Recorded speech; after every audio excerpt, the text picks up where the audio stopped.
돌덩이TV 돌덩이 강사입니다. 시설, 건물 관리, 어떤 자격증을 먼저 준비해야 할까요? 라는 주제로 오늘 영상을 시작하도록 하겠습니다. 시설 건물 관리 분야는 40대 이후 중년분들이 시설기사부터 관리소장까지 진급할 수 있는 기회가 여전히 있습니다. 미래의 많은 건물들이 관리소장을 필요로 하기에 경제 불안과 수명 증가로 인해 이 분야가 주목을 받고 있습니다. 실제로 저의 경우에도 40대 중반에 퇴직한 후 시설기사부터 시작하여 6년 만에 관리소장으로 근무하고 있습니다. 이에 본 영상에서는 시설 건물 관리를 위해 어떤 자격증을 먼저 준비해야 하는지에 대해 알려드리고자 합니다. 변화하는 시설 건물 관리 취업시장에 대해 설명드리도록 하겠습니다. 21년도 이전에는 전기산업기사, 소방산업기사, 전기기계 분야가 있는데요. 자격증을 취득하는 것이 효율적이라고 생각했습니다. 시설관리 분야에서 관리자가 되기 위해서는 전기산업기사, 소방산업기사 이상을 취득하셔야 되는데요. 야간 근무를 피하고 주간 근무를 할 수 있기 때문입니다.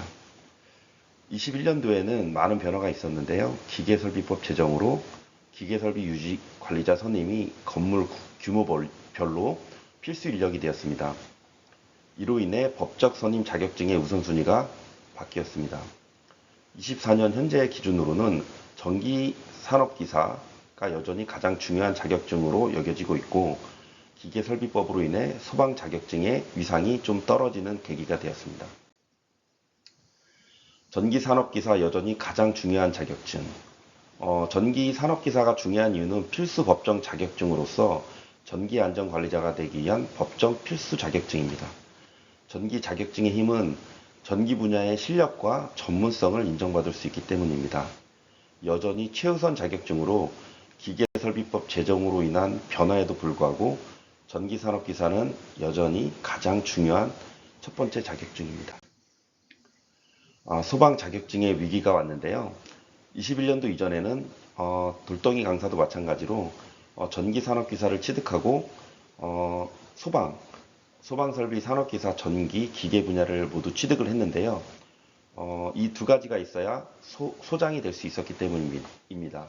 하지만 21년도 이후에 기계설비법 제정으로 소방 관련 자격증의 가치가 떨어지게 되었습니다.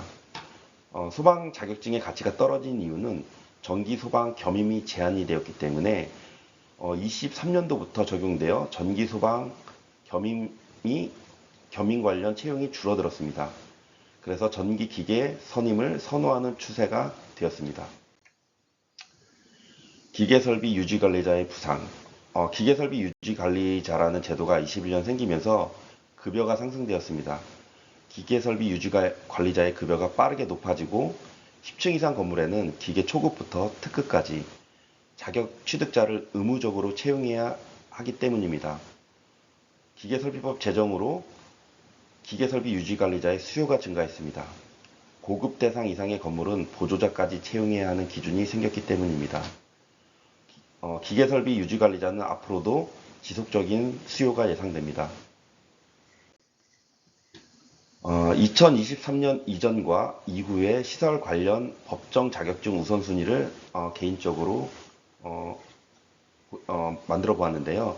23년도 이전에는 전기산업기사, 소방 1급 선임 자격을 취득하기 위해서 소방설비 산업기사 이상 소방안전원 1급 취득 이 두 가지 방법이 있었는데요. 저의 경우에는 소방설비 산업기사, 소방설비 기사 자격증을 취득하였습니다. 그 당시에는 전기 소방이 겸임이 가능하였습니다. 23년도 이후에 전기산업기사와 이후에는 좀 자격증의 취득 순위가 저 개인적으로 좀 바뀌었는데요. 전기산업기사는 아직도 1순위라고 보고요. 기계설비 유지관리자, 초급, 중급, 고급, 특급 자격을 취득하는 것이 유리하게 되었습니다. 이유는 전기기계가 동시에 선임이 되기 때문에 많은 건물에서 채용할 때 유리한 점이 있습니다. 시설 건물 관리 분야 노후 대비 미래를 준비하세요. 전기산업기사는 전기산업기사는 전기 안전관리자로서 법적 선임 자격을 갖추는 것이 중요합니다. 전기 자격증은 앞으로도 계속 필요할 것입니다. 기계설비 유지관리자도 중요한데요. 기계설비 유지관리자는 높은 수요가 지속될 것으로 예상됩니다. 건물의 안전과 효율적인 관리를 위해 필수적인 인력입니다. 소방차 자격증도 위상은 떨어졌다고 하지만 소방 자격증의 가치는 다소 하락했지만 여전히 중요한 자격증입니다. 특히 소방 관련 법규 및 안전관리에 대한 이해가 필수적입니다. 중년 퇴직 후 재취업을 위한 목표를 향해 힘차게 나아가세요. 이 글을 읽고 계신 여러분들도 노력과 열정을 다해 목표하신 바를 반드시 이루셨으면 합니다. 시설 건물 관리 분야는 지속적으로 발전하고 있는 분야이며 중년 퇴직자들에게 노후까지 일할 수 있는 매력적인 선택지입니다. 끊임없는 자기 개발과 노력을 통해 미래를 준비하시기 바랍니다. 여기까지 영상을 준비하였습니다. 다음에 또 다른 영상으로 찾아뵙겠습니다. 감사합니다.